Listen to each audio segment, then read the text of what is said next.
USAID, New York Times, Washington Post, Associated Press, BBC və bir sıra beynəlxalq güc mərkəzləri. Hamısı bir məqsəd uğrunda birləşib. Dünyada sülh və stabilliyə qarşı fəaliyyət göstərmək. Onlar münaqişələrdən qidalanır, hər yeni gərginlik fürsətindən istifadə edərək öz planlarını həyata keçirməyə çalışırlar. Sülh tərəfdarları, regionun sabitliyini qorumağa çalışanlar isə onların hədəfindədirlər. Faktlar bunu sübut edir. İndi həmin faktlara diqqət yetirək. USAID casus dosyasında olan məxfi planların deşifrə edilməməsi üçün media qurumları ilə fəaliyyət göstərirdi. Statistikalara əsasən USAID 700-dən artıq media qurumu, 6000-dən çox jurnalist, eyni zamanda media qurumları ilə fəaliyyət göstərən 300-ə yaxın qeyri-hökumət təşkilatı ilə sıx əlaqədə idi.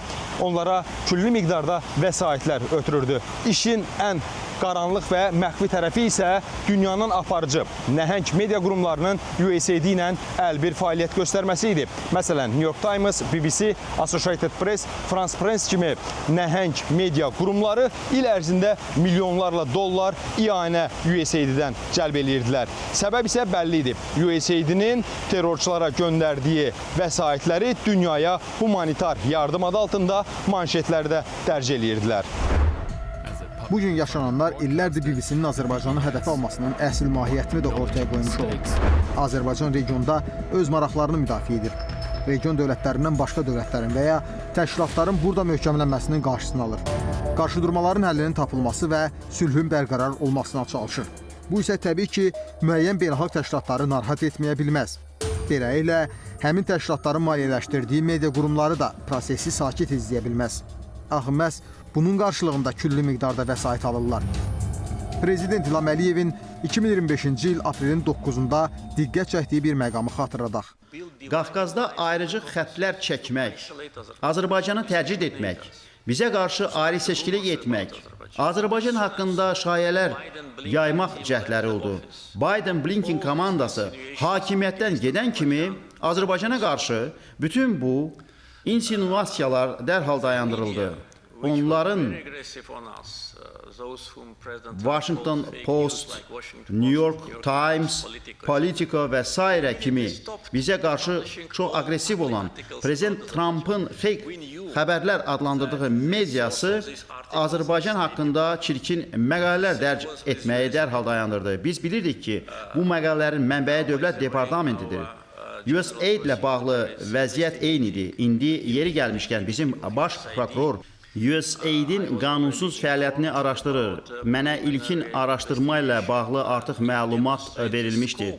Bu, anti-Azərbaycan fəaliyyətinin miqyasını hökumətimizə xələl gətirmək, daxili işlərimizə müdaxilə etmək və qarışmaq səylərini nümayiş etdirir.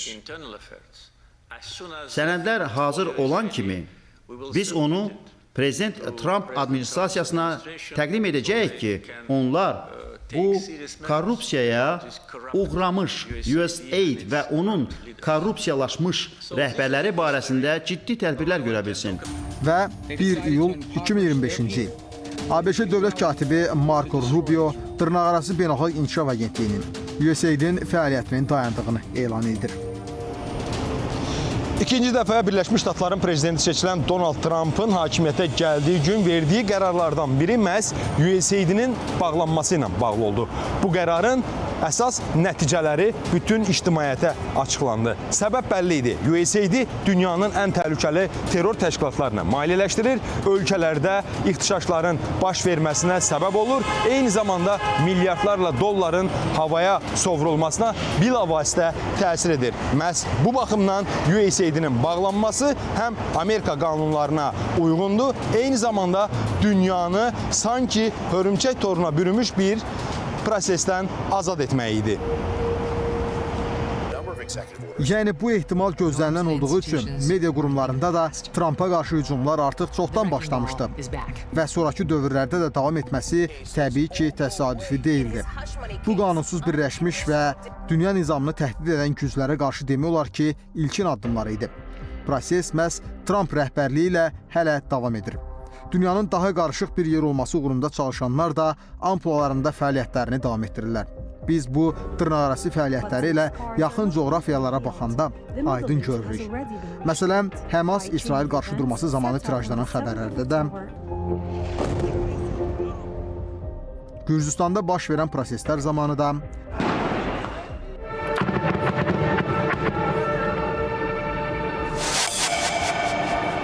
Azərbaycanın bölgədə sülh üçün çalışdığı vaxtda buna əngəl olmaq üçün hər vasitəyə əl atlandı da. Özü də ən cılız formada.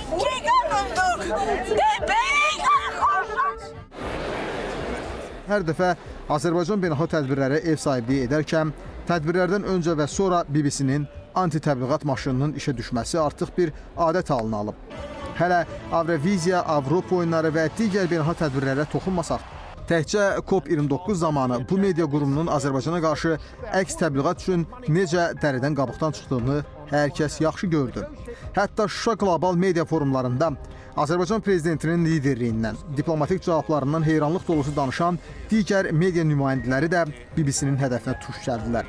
Niyə hədəfdə idilər? Təkcə ona görə ki, onlar beynəlxalq təşkilatların planını pozan İlham Əliyev barədə xoş ifadələr işlədirdilər. Və Tucker Carlson. BBC planlar pozulduqca təşvişə düşdü. Təşvişə düşdükcə isə daha çox ifşa olunmağa başladı. Amerika Birləşmiş Ştatları prezidentinin iştirakı ilə Ermənistan və Azərbaycan arasında sülh paraflandırılandan sonra Azərbaycana qarayaxma kampaniyasına başlaması erməni lobbisi nümayəndələrini, konkret desək, Narek Karapetyanı efirə çıxarıb dırnaqarası erməni soyqırımından danışdırması nəyə, kimə və hara xidmət etdiyini də büruzə vermiş olur. Erməni soyqırımının qurbanları haqqında çox danışılıb. Konqresdə illərdir müzakirə olunur ki, biz bunu soyqırımı adlandıra bilərik kimi ya bu anlayış hansısa formada patentləşib, amma bu həqiqətən də soyqırımı idi. There were no any problem with ethnicity. There were Armenians, like 2% of Armenians in... Onlar etnik mənsubiyyətlərinə görə deyil, dini inanclarına görə öldürülmüşdülər. Burada etnik bir problem yox idi. Osmanlı İmperiyasında ermənilərin təxminən 2% müsəlman idi və həmin o 2% bugünə qədər imperiyanın şimalında hansısa problemlə qarşılaşmadan yaşayır. Maraqlıdır, elə deyilmi? Qalan 98%, yəni hər bir xristian erməniyə İslama keçəcəksənmi sualı veriləndə xeyr, keçməyəcəm cavabını verənlər öldürülürdü. Bu qurma müzakirələrdə Samvel Karapetyanın adının hallanması, onun da əlinin olması məsələnin bir başqa tərəfidir. BBC-nin bu hoqqabazlıqları da USAID-in töküntüləri ilə birbaşa bağlılığın göstəricisi hesab oluna bilər. Çünki Casus şəbəkəsi hesab edilən USAID əsasən öz məxfi planlarını qatı erməni diasporunun üzvləri ilə həyata keçirirdi. İşbirliyi çərçivəsində erməni diasporunun üzvlərinə USAID tərəfindən milyonlarla dollar ianə olunurdu və hər zaman ermənilərin adları məxfi saxlanılırdı. bu media qurumunun, yəni BBC-nin fəaliyyətinə baxanda aydın olur ki, üzərlərində şimaldan əsən soyuq külək, qaranlıq və manipulyasiya gücləri hərəkət edir. Vüsal Qaracan, Kamil Eldaroğlu, Natiq Çıraqzadə, ASTV xəbər.